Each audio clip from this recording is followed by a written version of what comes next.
Buenos días a todos. Soy Javier Peñapoza, vuestro profesor del ámbito científico-tecnológico de grado anexo de nivel 2 y vengo a presentar esta tutoría virtual, el examen que hicimos en junio en el curso académico 2014-2015 para que veáis un poco pues, cómo había que resolverlo, cómo hacer algunos de los problemas del examen de matemáticas, etcétera, y que os pueda servir de cara a la preparación del examen de la convocatoria de septiembre. En los tres casos, tanto el examen de matemáticas como el de ciencias naturales como el de tecnología, están puntuados sobre 10 puntos y en los tres casos pues tenemos al principio unas breves preguntas de definiciones o unas preguntas de tipo test, en el caso de matemáticas luego unas preguntas de problemas para resolver y en el caso de ciencias y tecnología pues unas breves preguntas de desarrollo. Vamos por el examen de matemáticas y lo primero que se os pedía era que definierais lo que era una fracción decimal y poner un ejemplo. La fracción decimal es aquella fracción que tiene como denominador una potencia de 10. Por ejemplo, pues 3 décimos, 6 partido de 100, 12 partido de 1000, etc. Hay otros tipos de fracciones, como la fracción propia, la impropia, tenemos también la equivalente, etcétera. Entonces, ahora se ha caído la fracción decimal, pero luego en el examen de junio pues, puede caer otro tipo de fracción, ¿vale? También se preguntaba qué era la apotema de un polígono regular, que es la distancia que une el centro del polígono con el punto medio de cada uno de sus lados, ¿vale? También existen otros elementos del polígono regular, el radio, el centro, el lado, el vértice, ¿vale? La diagonal. Entonces, en examen de septiembre puede caer otro elemento del polígono regular. ¿Qué es el máximo absoluto de una función? Pues una función presenta un máximo en un punto si es creciente a su izquierda y decreciente a su derecha. Para que sea absoluto, como se indica en el enunciado de la definición, implica que se trata del máximo de máximos que tiene toda la función. O dicho de otra forma, sería el máximo del recorrido de la función. Si pasamos a estudiar las preguntas tipo test del examen de matemáticas, pues lo primero que nos pedían decía, la longitud geográfica es la distancia angular que hay desde el ecuador hasta el paralelo correspondiente. Es falso, ya que dicha longitud angular es la latitud, no la longitud. La longitud es la distancia angular que hay entre el meridiano de Greenwich y el meridiano correspondiente. La función y igual a 3x menos 2 tiene pendiente más 3, ya que el menos 2 es la ordenada en el origen, o el término independiente es menos 2 y no es una función cuadrática, ya que es una función lineal afín. En una tabla de valores, para realizar una representación gráfica de una función, damos valores a lo que queramos a la x, que es la variable independiente. Pues es verdadero. En el caso de la pregunta D, la fórmula para calcular la superficie de una circunferencia es pi por r al cuadrado. Pi por r por g es para calcular el área lateral de un cono. 2 por pi por r es para calcular la longitud de la circunferencia, etc. El siguiente, ya la pregunta 3 sería resolver los siguientes problemas, ¿vale? El primer problema es una operación con fracciones. Para poder resolver este tipo de problemas, tenemos que tener muy claro cuál es el orden de prioridad de las operaciones. En primer lugar, tenemos que hacer las multiplicaciones y las divisiones. Da igual hacer primero la multiplicación y luego la división, o primero la división y luego la multiplicación, pero siempre hay que hacerlas antes que las sumas y restas. Solo hay una excepción, y es el caso en el que aparecen paréntesis o corchetes. En este caso hay que hacer primero lo que está dentro del paréntesis para posteriormente hacer lo que está fuera del mismo. Por lo tanto, en este caso, como tenemos un paréntesis, vamos a hacer todas las operaciones que hay dentro del paréntesis antes que lo que hay fuera. En este caso, dentro del paréntesis, a su vez, tenemos multiplicaciones, divisiones y una resta. Por lo tanto, antes de hacer la resta, tendremos que hacer la multiplicación y la división. Vamos a hacer ese primer paso para que veáis lo que sale. Lo que está fuera del paréntesis, dejamos todo igual. Entonces tendríamos 2 tercios más, abrimos paréntesis. La multiplicación de fracciones se realiza en línea o, dicho de otra forma, multiplicando el de arriba por el de arriba y el de abajo por el de abajo, o numerador por numerador y denominador por denominador. Por lo tanto, si multiplicamos un medio por 2 tercios, el resultado sería 2 por 1, 2 de numerador y 2 por 3, 6 de denominador. Menos que la división de 1 tercio entre 2 cuartos. Para dividir fracciones se multiplica en aspa. Se multiplicaría 1 por 4 y se pondría como numerador y 3 por 2 y se pondría como denominador. Entonces tendríamos 2 por 1 por 4, 4 de numerador y 2 por 3, 6 de denominador. Y no olvidéis el menos que tenéis ahí de signo de operación. Entonces tendríamos 2 tercios más, abrimos paréntesis, 2 sextos menos 4 sextos. Haríamos la operación, la resta de dentro del paréntesis. Como tenemos el mismo denominador, pues pondremos como denominador el 6. Y como numerador, la operación de restar 2 menos 4, que es menos 2. Por lo tanto, al final tendríamos 2 tercios menos 2 sextos. Y ya no tendríamos paréntesis. En este caso, ahora lo que tenemos es una resta, pero con denominadores diferentes. Por lo tanto, para poder operar, lo que tenemos que hacer es el mínimo común múltiplo. El mínimo común múltiplo de 3 y 6, pues ahora tenemos que sacar los factores primos de 3 y 6, que serían el 3, el 2 y el 3. Y para sacar el mínimo común múltiplo tenemos que multiplicar comunes y no comunes. Y en el caso de los comunes, aquel que se repita un mayor número de veces. En este caso no se repite ninguno más de una vez. Y tenemos que multiplicar comunes y no comunes. Pues como común tenemos el 3 y como no común tenemos el 2. Pues 2 por 3, 6. Ese sería el mínimo común múltiplo. Y ahora hay que sacar los numeradores. Tendríamos que dividir por ello el mínimo común múltiplo entre cada uno de los denominadores y el resultado multiplicarlo por el numerador. Por lo tanto sería 6 entre 3, 2 por 2, 4. Menos, ponéis el signo de la operación, menos 6 entre 6, 1 por 2, 2. Sería 4 menos 2 partido por 6. Entonces, lo que nos quedaría sería 4 menos 2, 2 partido por 6, 2 sextos. Cuando se acaba de operar con fracciones, recordad que hay un último paso que consiste en la simplificación de las fracciones. Para poder simplificar las fracciones, lo que tenemos que hacer es encontrar un número que pueda dividir tanto el numerador como el denominador. Como truco os puedo decir que si tenéis tanto el numerador y el denominador números pares, pues lo que podéis hacer perfectamente es dividirlo entre 2, tanto el numerador como el denominador. Siempre vais a poder dividir entre 2, siempre y cuando sean pares. En este caso el 2 y el 6 son números pares, por lo tanto se puede simplificar entre 2. Y como resultado os quedaría un 1 partido de 3. Una vez que llegamos a un resultado con un 1, tanto el numerador como el denominador, ya no se puede simplificar más, ya que el 1 es un número primo que se puede dividir solo entre sí mismo, entre 1. Por lo tanto, si dividiéramos entre 1, tanto el numerador como el denominador, pues nos quedaría la misma fracción. El siguiente problema es el estudio gráfico de una función, que es igual a 3x menos 3. Para poder hacer este estudio gráfico de la función, lo primero que tenemos que hacer es representar la función. Y para representar la función, lo primero que tenemos que hacer es completar la tabla de valores. ¿Cómo se completa la tabla de valores? Bueno, pues poniendo dos columnas. En una de ellas pondríamos los valores de la x y en otra los valores de la y. Como la variable independiente, que es aquella a la que nosotros podemos dar los valores que nosotros queramos, es la x, daremos los valores que nosotros queramos a esta columna. Yo siempre recomiendo dar valores cercanos a 0. ¿Para qué? Para que cuando representemos los puntos en el plano cartesiano, estos puntos nos queden cerca del eje Y.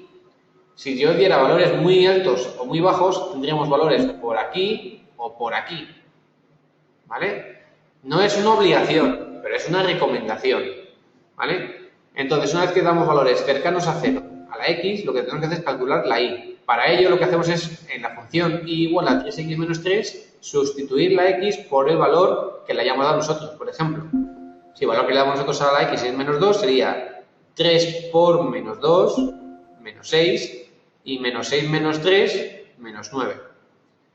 Si le damos a la x menos 1, sería 3 por menos 1, menos 3, menos 3, menos 3, sería menos 6. Si x es igual a 0, sería 3 por 0, 0, menos 3, menos 3. Si es 1, sería 3 por 1, 3, menos 3, 0. Y si fuera más 2, sería 3 por 2, 6, menos 3, 3. Una vez que tengamos todos los valores de la x y la y, todos los pares de puntos, lo que hacemos es representar esos puntos en el plano cartesiano. Para ello, por ejemplo, vamos a la x menos 2. Recordad que la x es el eje horizontal, la y es el eje vertical. Vamos a la x menos 2, trazamos una línea vertical.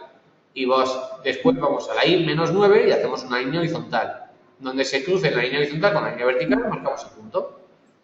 Haríamos lo mismo con los otros puntos. Por ejemplo, para el x igual a 1. Para el x igual a 1, trazamos la línea vertical en 1. Y la y es 0. Si trazamos la línea horizontal en 0, donde se juntan la línea horizontal con la vertical, marcamos el punto. Y lo último que hay que hacer es el estudio de la función. En el caso del dominio, el dominio de esta función es el conjunto de los números reales. ¿Por qué? Porque cualquier número real que le demos a la x obtendremos un valor real de y.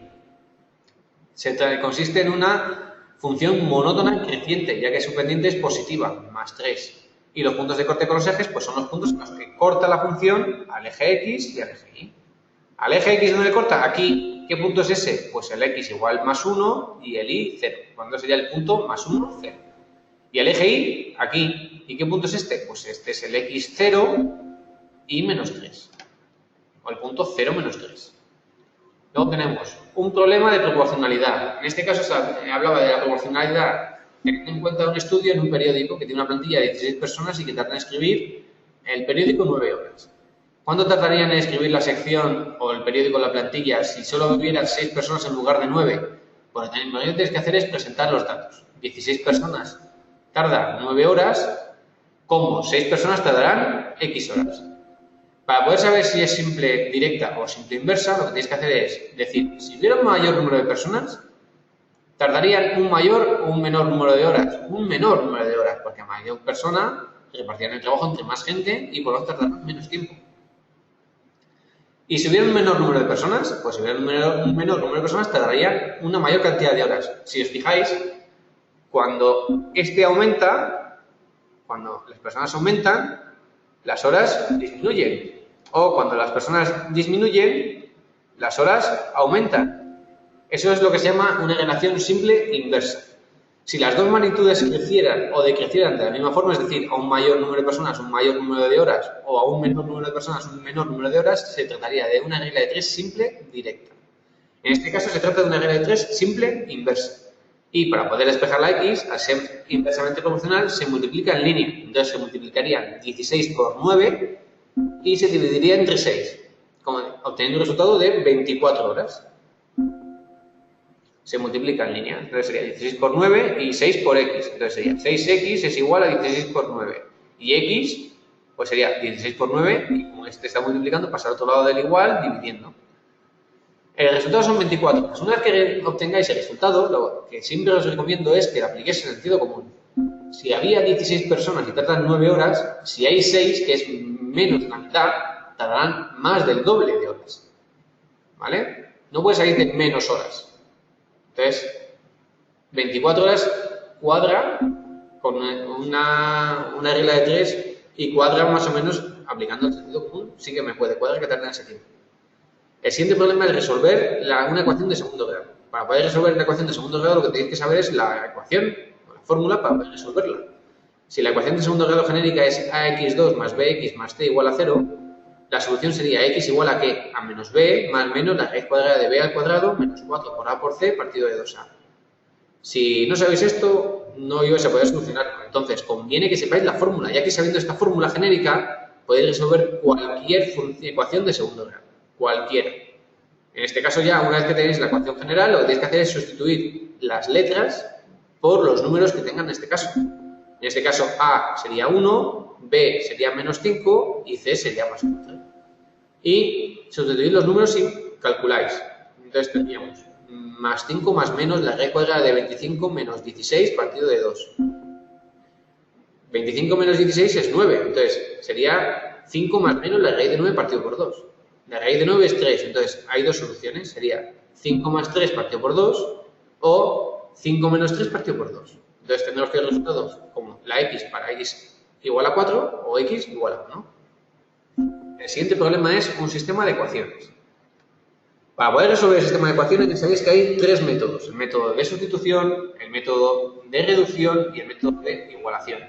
Podéis aplicar el que más rabia os dé, ¿vale? Porque siempre se puede resolver un sistema de ecuaciones por los tres métodos. En este caso, hemos aplicado el método de reducción, para lo cual, pues lo que hacemos es sumar ambas ecuaciones. Entonces, al sumar ambas ecuaciones, ¿qué pasa? Pues que las i's se cancelan, ya que más 2y menos 2y son 0y. Y lo que te queda es el resto. 3x más x es 4x y 7 más 5 son 12. Entonces 4x igual a 12. ¿Cuánto vale x entonces? Pues 12 partido de 4 más 3. Y una vez que tengamos el valor de x más 3, lo metemos en cualquiera de las ecuaciones del enunciado para poder obtener y. Por ejemplo, y menos 2y es igual a 5. Pues ahí, si decimos que x es 3, pues sería 3 menos 2y igual a 5, el 3 pasa al otro lado del igual restando, sería 2 menos 2y igual a 5 menos 3, menos y sería igual a 5 menos 3 partido por 2, es decir, 2 partido por 2, que es 1, y por lo tanto, si yo quiero el valor de y no el de menos y, pues tendré que cambiar el signo tanto a la izquierda como a la derecha del igual. Entonces, y es igual a menos 1. Entonces, como resultado tenemos que x es igual a más 3 e y igual a menos 1. Como último paso, si queremos saber si realmente estos resultados están bien, si sustituimos los valores x e y en cada una de las ecuaciones, se deben de cumplir. Por ejemplo, 3x más 2y es igual a 7. 3 por 3, que es el valor de x, es 9. 2 por menos 1, que es la y, menos 2. Entonces sería 9 menos 2, 7. Ah, pues mira, 7 es igual a 7, está bien. Y para el caso de otra ecuación, sería x más menos 2y es igual a 5. X vale 3.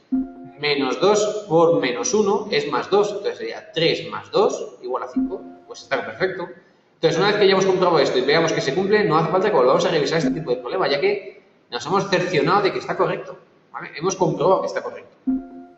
Y ahora ya pasamos por el examen de Ciencias Naturales y Tecnología. En este caso, de Ciencias Naturales y Tecnología nos tiene una estructura similar al de Matemáticas, pero en lugar de los problemas, pues tenemos dos preguntas breves de desarrollar. Las primeras preguntas breves de definiciones son, pues, ¿qué es la membrana plasmática? En este caso, la parte más externa de la célula que forma un todo con la célula. Y sus funciones, pues, es limitar el volumen de la célula, separarla del medio, protegerla, etc. También existen otras partes de la célula, que es el citoplasma o el núcleo. La expiración es la fase de la respiración en la cual se produce la salida de CO2 desde los pulmones al exterior.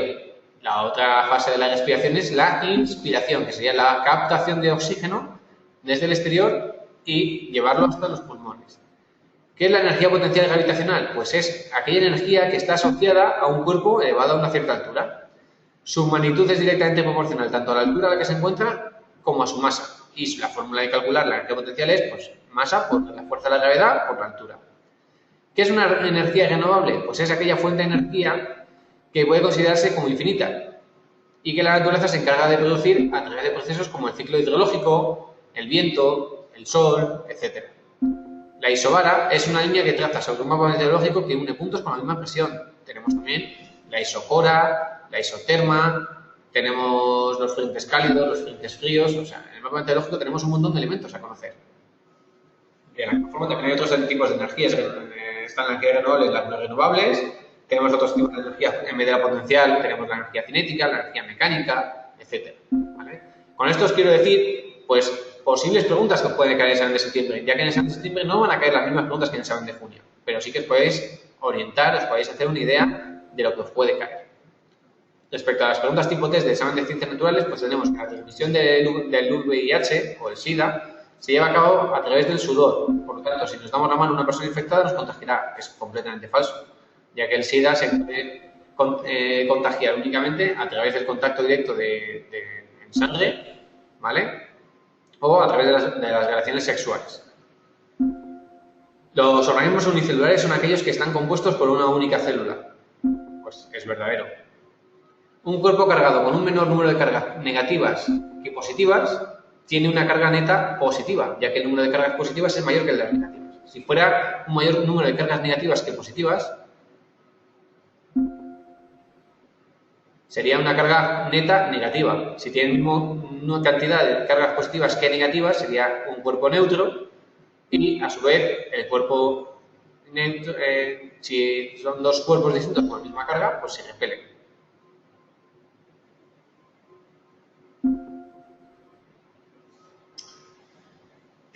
La D sería la fuerza de peso, es la fuerza que se opone al movimiento lateral de un objeto sobre una superficie esfasa. Esta fuerza es la fuerza de rozamiento. La fuerza del peso es la fuerza con la que la Tierra o un planeta atrae un cuerpo hacia su centro. Es decir, es la fuerza que mantiene de pie sobre la superficie terrestre.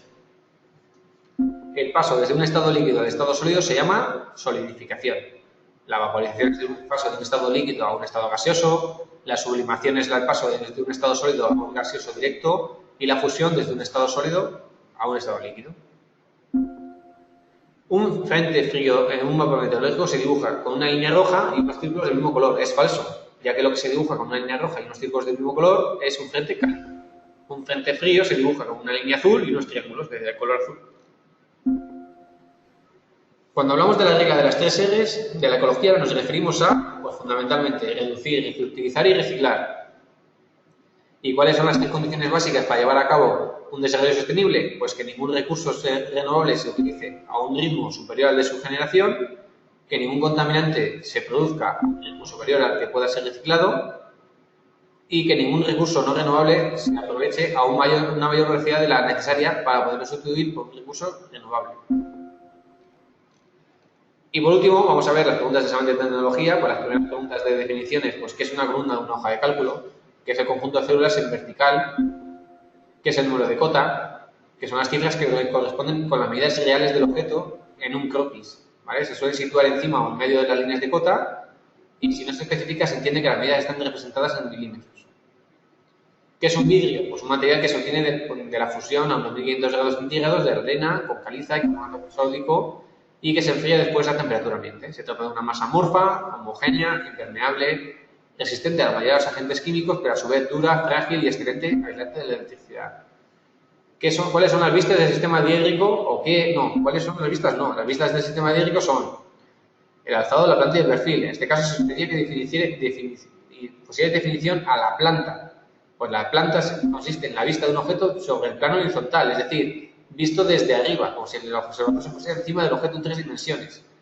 El alzado sería la vista de frente y el perfil sería la vista desde uno de los lados. ¿Qué es una central térmica?